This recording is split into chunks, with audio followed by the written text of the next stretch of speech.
দুঃস্বপ্নের রাত অতিবাহিত হলো শেষ পর্যন্ত। বাইরে সূর্যোদয় হয়েছে। অনিশ জানলাটা খুলতেই একরাশ আলো ছড়িয়ে পড়ল ঘরটা জুড়ে। বাইরের দিকে তাকিয়ে অনিশ বুঝতে পারল গতকাল অন্ধকার নামার পর থেকেই আরো অনেক তুষারপাত হয়েছে। অন্তত 4-5 ফুট বরফের চাদরে ঢেকে গেছে মাটি। বাড়িটার সামনে বা পেছনের কোনো অংশ থেকেই কোনো শব্দ আসছে না। ঘরে আলো ঢুকতেই মনে হলো অনেকটা বল ফিরে এলো অনিশের। সে মনে মনে ভাবল, চলে যাওয়ার আগে গত রাতের ব্যাপারটা নিয়ে একবার জবাবদিহি চাইবে ভাইমারের কাছে। পরপর 2 রাতে ভাইমারের অসতর্কতার জন্য প্রাণ যেতে বসেছিল তার। গ্রামবাসীদের অভিযোগ এবার সত্যি বলে মনে হলো অনিশের। ওয়্যারউলফ না হলেও তার নেকড়েগুলোই হয়তো ক্যাম্পের বাইরে বেরিয়ে একের পর এক মানুষ মেরেছে। ভাইমার ঘটনাটা যতই অস্বীকার করুন না কেন, এ ব্যাপারটা সম্ভবত সত্যি। কপাল ভালো যে পরপর 2 রাত বেঁচে গেছে অনিশ। অনিশের ঘড়ির কাঁটায় 7টা বাজলো এক সময়। তার কিছুক্ষণের মধ্যেই তার মোবাইলটাও বেজে উঠল। Driver পবনের phone. সে বলল, আমি চলে এসেছি স্যার। অনিশ বলল, ঠিক কোথায় আছো তুমি? পবন বলল, গেটের সামনে দাঁড়িয়ে। ভেতরে তো কাউকে দেখতে পাচ্ছি না, তবে গেট খোলাই আছে। অনিশ বলল, দাঁড়াও, আমি ঘরের বাইরে বেরোচ্ছি। দরজা খুলল অনিশ। বাইরেটা পুরো তুষারে মুড়ে আছে। এমনকি কাঁটাতারগুলো থেকেও ঝুলের মতো তুষার ঝুলছে। বারান্দার মেঝেও ঢেকে গেছে বাতাসে ভেসে আসা তুষারে। পবনকে দেখে হাত নেড়ে ভিতরে ঢোকার ইঙ্গিত করল অনিশ। চীনাদের তাঁবুটারও এখন আর কোনো চিহ্ন নেই। আশেপাশে তাকিয়ে কোথাও ভাইমার বা তার লোকজনদেরকে দেখতে পেল না অনিশ। পবন হাঁটু পর্যন্ত বরফ ভেঙে বারান্দায় উঠে এলো। তার চোখে মুখে কেমন যেন উত্তেজনার ছাপ। দরজার সামনে এসে বারান্দার মেঝের দিকে তাকিয়ে সে আঁতকে উঠে বলল, ওটা কি? তার দৃষ্টি অনুসরণ করে অনিশ দেখল দরজাটার বাইরে তুষারের মধ্যে আঁকা হয়ে আছে নেকড়ের অসংখ্য পায়ের ছাপ। গত রাতের ঘটনাটার চিহ্ন। অনিশ জবাব দিল, গত রাতে ভয়ঙ্কর ঘটনা ঘটতে যাচ্ছিল। একটা নেকড়ে দরজা ভেঙে ঢুকতেই যাচ্ছিল। কোনো মতে প্রাণে বেঁচেছি। অনিশের কথা শুনে ফ্যাকাশে হয়ে গেল পবনের মুখ। অনিশ তাকে নিয়ে ঘরে ঢোকার পর পবন উত্তেজিতভাবে বলল, ওদিকে ভয়ঙ্কর কাণ্ড ঘটেছে। তাই গ্রামে থাকার সুবিধার মনে হলো না, তাই আমি তাড়াতাড়ি চলে এলাম। অনিশ বলল, কি ঘটনা? পবন বলল, কাল সন্ধ্যায় গ্রামে ফিরে এসে ছেলেটাকে যে পাওয়া যায়নি, সেই খবরটা আমি তাদেরকে দেওয়ার পর গ্রামের লোকেরা সবাই মিলে দল বেঁধে খুঁজতে বেরিয়েছিল। পাশ থেকে যে রাস্তাটা এদিকে ঢুকেছে, সেখানে জঙ্গলের মধ্যে ছেলেটার দেহের কিছু অংশ মিলেছে। নেকড়ে খাওয়া দেহ। সম্ভবত গত পরশু রাতে তাকে ধরেছিল নেকড়েগুলো। গ্রামবাসীরা প্রচন্ড উত্তেজিত। তারা হয়তো সত্যি পুড়িয়ে দেবে এই ক্যাম্প। যত তাড়াতাড়ি এখান থেকে ফেরা যায় ততই ভালো। অনিশ তার কথা শুনে চমকে উঠে বলল, আমি তৈরি হয়ে আছি, এখনই বেরিয়ে পড়ব। যাওয়ার আগে শুধু ভাইমারকে একবার জানিয়ে যাই। অনিশ বাইরে বেরিয়ে এলো। তারপর, মিস্টার ভাইমার, মিস্টার ভাইমার বলে হাঁক ডাক দিতে লাগলো। কিন্তু কোথাও থেকে কোনো সাড়া মিলল না ভাইমারের।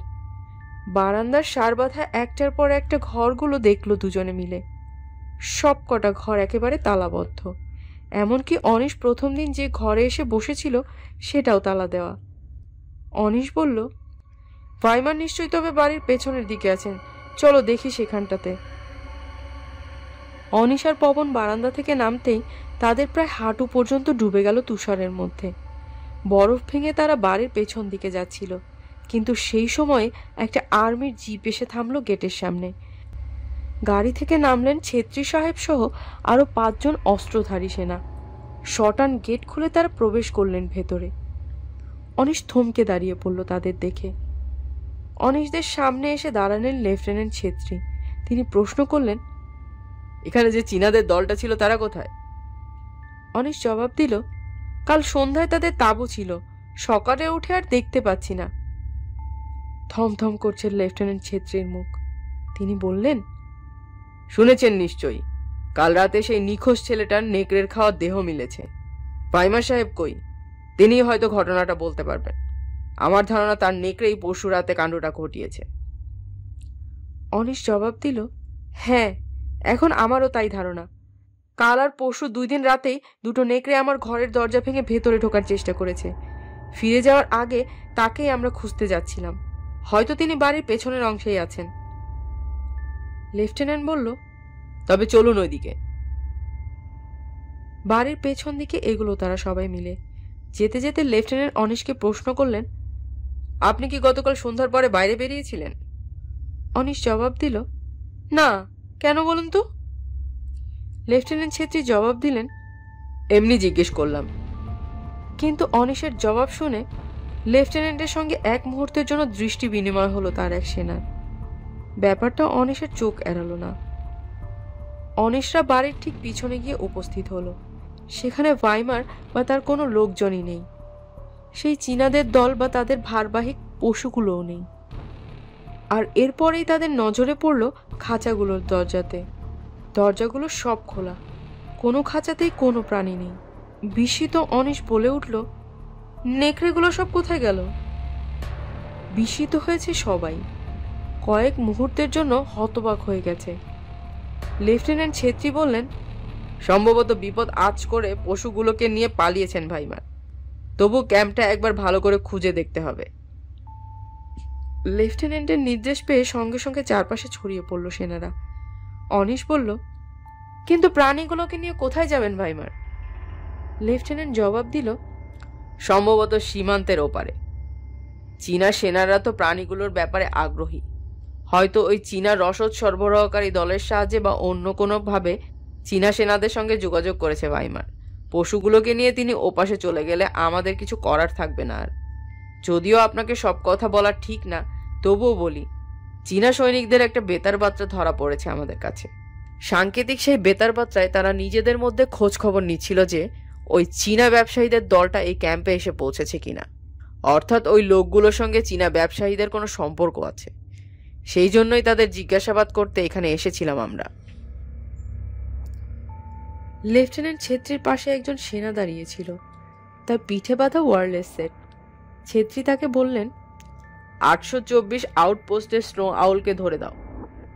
তার নির্দেশ শুনে সেই সৈনিক ওয়্যারলেসে ধরে দিল স্নো আউল ছদ্মবেশ নামে কোনো একটা লোককে। মাইক্রোফোন নিয়ে লেফটেন্যান্ট বললেন, স্নো লেপার্ড কলিং। এরপর অবশ্য সাংকেতিক কথাবার্তা শুরু হলো দুজনের মধ্যে। মিনিট 3 কথা বলার পর লাইনটা কেটে দিয়ে লেফটেন্যান্ট বললেন, আজ সূর্যোদয়ের সময় নথুলা পাসে প্রবেশ করেছে চীনাদের ওই দলটা। ওদের সঙ্গে ভাইমান নেই ঠিকই, কিন্তু পশুগুলোর পিঠে ভারী ভারী চটের বস্তা আছে। কিন্তু ওভাবে বস্তায় পুরে নেকড়ে নিয়ে যাওয়া কি সম্ভব?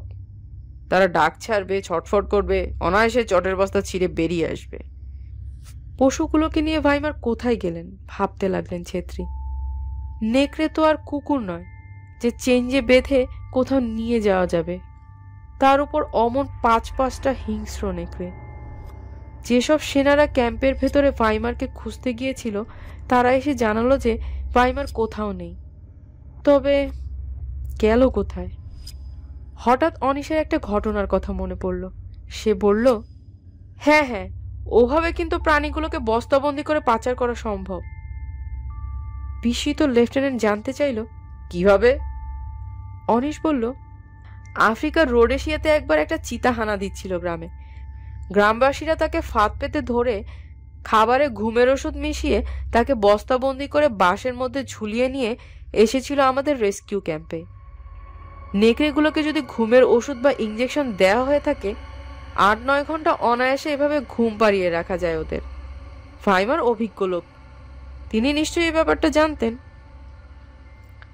অনিশের কথা শুনে লেফটেন্যান্ট চমকে উঠে বললেন, এমনটাই হতে পারে। ওই চীনাদের পিছু ধাওয়া করতে হবে। আপনি লোকগুলোকে চিনতে পারবেন? কেননা ওই রকম খচ্চরের পিঠে বস্তা চাপিয়ে অনেকেই যাতায়াত করে রেশম পথে। সবাইকে তো আর তল্লাশি নেওয়ার সময় নেই হাতে। ওদের সে সীমান্তে প্রবেশ করার আগেই ধরতে হবে ওদেরকে। অনিশ জবাব দিল, সম্ভবত চিনতে পারবো আমি। লেফটেন্যান্ট ছেত্রী বললেন, সম্ভবত আজ আর আপনার ফেরা হবে না। সব ঠিক থাকলে কাল আপনি ফিরতে পারবেন। আপনার ফেরার যাবতীয় ব্যবস্থা আমি করে দেব। এমনকি যদি তেমন কোনো প্রয়োজন পড়ে আর্মির ক্যাপ্টেন আপনাকে গন্তব্যে পৌঁছে দিয়ে আসবে, আমি আপনাকে কথা দিলাম। আর দেরি করা যাবে না, এক্ষুনি পিছু ধাওয়া করতে হবে আমাদের, চলুন আমার সঙ্গে। লেফটেন্যান্ট ছেত্রীর বাচনভঙ্গির মধ্যে এমন একটা প্রচ্ছন্ন নির্দেশ লুকিয়েছিল যে অনিশ কিছু বলতেই পারল না। শুধু পবন বলল, আমি কি গাড়িটা নিয়ে আপনাদের সঙ্গে যাব?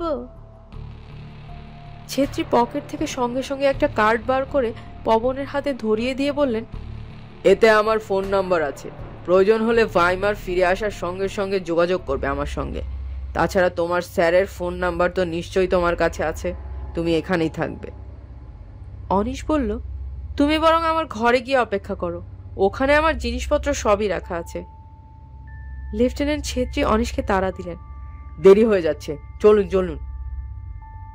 মিনিট খানেকের মধ্যেই ক্যাম্প ছেড়ে নথুলা পাস বা রেশম পথের উদ্দেশ্যে আর্মির জিপে রওনা হয়ে গেল অনিশরা। বরফ মোড়া রাস্তা, পথের পাশের পাইন গাছগুলোর মাথায়ও বরফ জমে আছে, অন্য পাশের পাথরের দেয়ালগুলো বরফের চাদরে ঢাকা।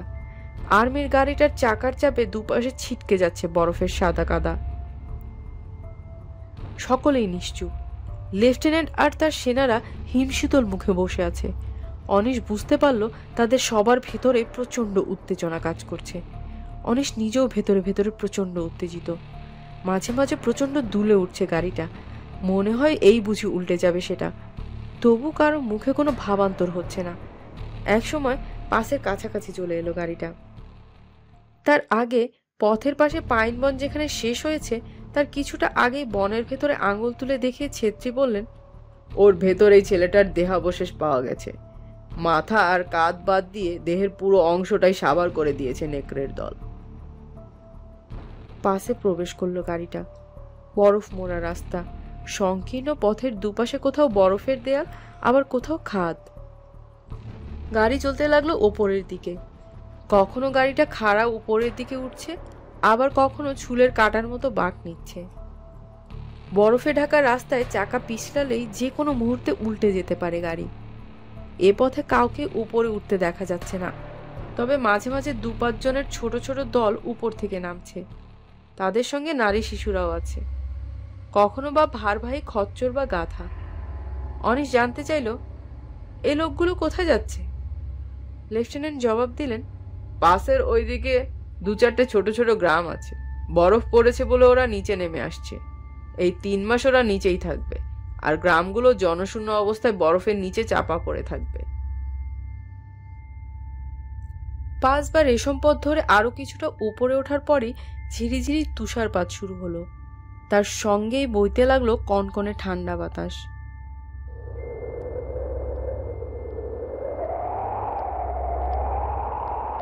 মাঝে মাঝে পাহাড়ের ঢাল বেয়ে সুরিপথ এসে মিশেছে মূল রাস্তায়, সেগুলোও বরফে মোড়া। সে পথগুলো দেখে লেফটেন্যান্ট তার এক সৈনিককে বললেন, এই পথগুলো বরফে ঢাকা না থাকলে ওরা নির্ঘাত এই পথগুলো ধরেই সীমান্ত পেরোবার চেষ্টা করবে। আমরা ওদের ধরতে পারতাম না, এখন সোজা পথে ওদের চলতে হচ্ছে, এটাই বাঁচোয়া। চলতে লাগলো গাড়ি। তুষারপাত আর বাতাস ক্রমশই বাড়ছে, মাঝে মাঝে সবকিছু ঝাপসা হয়ে যাচ্ছে। একসময় লেফটেন্যান্ট বারবার ঘড়ি দেখতে লাগলেন, তারপর আক্ষেপের স্বরে বললেন, এমন চললে আমরা হয়তো ওদের আর নাগাল পাবো না, সীমান্ত পেরিয়ে যাবে ওরা। আমরা সীমান্তের অনেকটা কাছে চলে এসেছি, অথচ ওদের কোনো দেখাই নেই। অনিশ প্রশ্ন করল, আর কত দূরে সীমান্ত? লেফটেন্যান্ট জবাব দিলেন, আমাদের পথের ডান পাশের দেয়ালটাই তো চীনের ভূখণ্ড। সীমান্ত বলতে যেখানে ওদের চেকপোস্ট আছে ওই রেশম পথের ওপরে, আমি সেই জায়গাটার কথাই বলছি। ওই জায়গায় এখান থেকে আরো 5-6 কিলোমিটার হবে। হয়তো ওরা সীমান্তের ওপাশে পৌঁছে দাঁত বার করে হাসবে, আর এপাশ থেকে আমরা তাকিয়ে তাকিয়ে শুধু দেখব। এবার স্পষ্ট উত্তেজনার ভাব ফুটে উঠল লেফটেন্যান্ট আর তার সৈনিকদের মুখে। তাতে দাঁত চিপে শক্ত হয়ে হুইল ধরে যতটা সম্ভব গাড়িটা দ্রুত চালাবার চেষ্টা করছে ড্রাইভার, কিন্তু পারছে না। বাতাসের দাপটে মনে হচ্ছে উল্টে যাবে গাড়িটা। একটা সময় গাড়িটা একইভাবে আরো 2-3 কিলোমিটার এসে থামলো একটা জায়গাতে। পথ সেখানে দুভাগে ভাগ হয়ে গেছে। ড্রাইভার ঘাড় ফিরিয়ে প্রশ্ন করলো, কোন পথটা ধরবো স্যার? দুটো পথই তো চীনা আউটপোস্টে পৌঁছেছে। লেফটেন্যান্ট মুহূর্তখানেক ভেবে নিয়ে বললেন, বাঁদিকের পথটা একটু শর্টকাটে চীনা আউটপোস্টে পৌঁছায় ঠিকই, কিন্তু পথের শেষে 1 কিলোমিটার খুব খাড়াই। ওদের পশুগুলোর পিঠে মাল আছে, ওদের পক্ষে ও পথে যাওয়া খুব কষ্টকর। ডান দিকের পথটাই বরং ধরো, যা হওয়ার হবে। ডান দিকের পথটাই ধরল ড্রাইভার। একটু এগোতেই হঠাৎ একটা ধাতব খটাংখট শব্দ কানে এলো অনিশদের। গাড়ির কিছুটা তফাতে রাস্তার উপর যেন বরফের ঝড় উঠল। সঙ্গে সঙ্গে গাড়িটা থেমে গেল। লেফটেন্যান্ট গাড়ি থেকে মুহূর্তের মধ্যে লাফিয়ে পড়ে অনিশকে টেনে নামিয়ে জাপটে ধরে শুয়ে পড়লেন রাস্তার পাশে একটা ফাটলের মধ্যে। চাপা স্বরে বলে উঠলেন তিনি, চীনা আর্মি পাহাড়ের মাথার উপর থেকে মেশিন গান চালাচ্ছে, মাথা তুলবেন না। গাড়ির অন্য জওয়ানরা মুহূর্তের মধ্যেই নেমে পড়েছিল গাড়ি থেকে। গাড়ির আড়াল বা বরফের দেয়ালে পজিশন নিয়ে এবার তারা তাদের স্বয়ংক্রিয় অস্ত্র থেকে প্রতিউত্তর দিতে শুরু করলো। বুলেটের আঘাতে ছিটকে উঠতে লাগলো বরফ। এতগুলো আগ্নেয়াস্ত্রর শব্দে খান খান হয়ে যেতে লাগলো রেশম পথের নিস্তব্ধতা। টানা 1 মিনিটের মতো চলল গুলির লড়াই। তারপর হঠাৎই থেমে গেল গুলির শব্দ। শুধু অনেক ওপর থেকে ধপ করে কোনো জিনিস নিচে পড়ার শব্দ হলো। সাংকেতিক শীষ দিল একজন সৈনিক। গর্ত ছেড়ে উঠে দাঁড়ালো লেফটেন্যান্ট আর অনিশ। কিছু দূরে রাস্তার পাশে পড়ে আছে একজন চীনা সৈনিকের মৃতদেহ। এই লোকটাই উপর থেকে মেশিন গান চালাচ্ছিল। ভারতীয় সেনাদের ছোড়া গুলিতে মারা গেছে সে। মৃতদেহটাকে দেখে লেফটেন্যান্ট বললেন, আমরা ঠিক রাস্তাতেই যাচ্ছি, সেজন্য ওই লোকটা আমাদের আটকাবার চেষ্টা করছিল।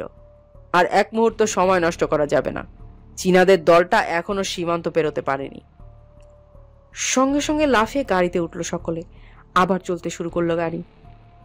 তুষার ঝড় শুরু হয়ে গেছে এ পথে। সনসন শব্দে বাতাস বইছে প্রবল বেগে। রাস্তা থেকে বাতাসের ধাক্কায় পাক খেয়ে উঠছে তুষার কণা। তারই মধ্যে দিয়ে ছুটে চলেছে গাড়িটা। সামনের দিকে তাকিয়ে আছে সবাই। হঠাৎ ড্রাইভারের পাশে বসা জোয়ান চিৎকার করে উঠল, ওই ওই যে! অনিশ তাকালো সেদিকে। অস্পষ্টভাবে দেখা যাচ্ছে ওদের। একটা বাঁকের দিকে এগোচ্ছে লোকগুলো। অনিশও বলে উঠল, হ্যাঁ হ্যাঁ, ওরাই ওরাই সেই লোকগুলো। একটা বাঁক পেরোচ্ছে লোকগুলো। গতি বাড়িয়ে গাড়িটা তুষার ঝড়ের মধ্যে দিয়ে এগোলো তাদের দিকে। কিন্তু তাদের কাছাকাছি পৌঁছাবার আগেই লোকগুলো টের পেয়ে গেল তাদের পেছনে ধাবমান গাড়িটার উপস্থিতি। ভারবাহী পশুগুলোকে ফেলে লোকগুলো পালাবার জন্য তুষার ঝড়ের মধ্যে এদিক ওদিক ছুটতে লাগলো। তখন ভারবাহী খচ্চরগুলোই শুধু রাস্তার মাঝখানে ভ্যাবাচেকে খেয়ে দাঁড়িয়ে আছে। 4টে খচ্চরের পিঠে বিরাট বিরাট চটের বস্তা। তার মধ্যেই সম্ভবত বড় বড় কাঠের বাক্সের মতো কিছু একটা আছে। গাড়ি থেকে নেমে পড়ল সবাই। ঠিক সেই সময় দূরের পাহাড় থেকে মেশিন গানের শব্দ শোনা যেতে লাগলো। লেফটেন্যান্ট সৈনিকদের বললেন, তাড়াতাড়ি বস্তাগুলোকে নামিয়ে গাড়ির মাথায় তোলো। এখানে আর ওর ভেতরে কি আছে দেখার সময় নেই। বস্তার ভেতর বাক্সর মধ্যে যদি জীবন্ত নেকড়েগুলো থাকে তবে সেগুলো ওদের কাছে দামি। ছাদে থাকলে গাড়ি লক্ষ্য করে গুলি চালাবে না ওরা। লেফটেন্যান্টের কথা মতোই কাজ হলো। ছুরি দিয়ে দড়ি কেটে বস্তাগুলো নামিয়ে সেগুলো গাড়ির ছাদের ওপর তোলা হলো। মুখ ঘুরিয়ে ফেরার পথ হলো অনিশদের গাড়ি। এদিকে পাসের মধ্যেও তখন তুষার ঝড় শুরু হয়েছে। অনিশরা পাসে উঠে কিছুটা এগোতেই আবার গুলির শব্দ ভেসে আসতে লাগলো দূর পাহাড় থেকে। লেফটেন্যান্ট যাতে তাদের জিনিসগুলো নিয়ে পালাতে না পারে সেই জন্য শেষ চেষ্টা চালিয়ে যাচ্ছে চীনা সৈনিকেরা। একটু বিস্মিতভাবে লেফটেন্যান্ট বলে উঠলেন, সামান্য এই নেকড়েগুলো হঠাৎ ওদের কাছে এত গুরুত্বপূর্ণ হয়ে উঠল কেন? তারপর তিনি ড্রাইভারকে নির্দেশ দিলেন, একটু এগিয়ে পাশ থেকে ডান পাশে নিচে নামার পথটা ধরো। আমাদের ও পথে ফিরতে ঘন্টাখানেক দেরি হবে ঠিকই, কিন্তু পথটার দুপাশে পাথরের দেয়াল আর ভারতের ভূখণ্ড। চীনা সৈনিকদের গুলি সেখানে পৌঁছবে না। লেফটেন্যান্টের নির্দেশ পালিত হলো কিছুক্ষণের মধ্যেই। আর্মির গাড়িটা সেই পথটাই ধরল। আস্তে আস্তে কমে আসতে লাগলো চীনা সৈনিকদের মেশিন গানের শব্দ।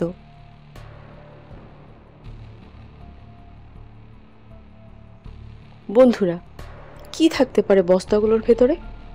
ঘুমন্ত নেকড়েগুলো, নাকি এমন কিছু যা আমরা কখনো কল্পনাও করতে পারবো না? কি মনে হয় আপনাদের? সেটা জানতে হলে আপনাদেরকে পরবর্তী পর্বটি শুনতে হবে। একটা ক্লু দিয়ে রাখি, বস্তাগুলোর ভেতরে এমন কিছু আছে যা জানতে পারলে ভয়ে আপনাদের শরীর ঠান্ডা হয়ে যাবে।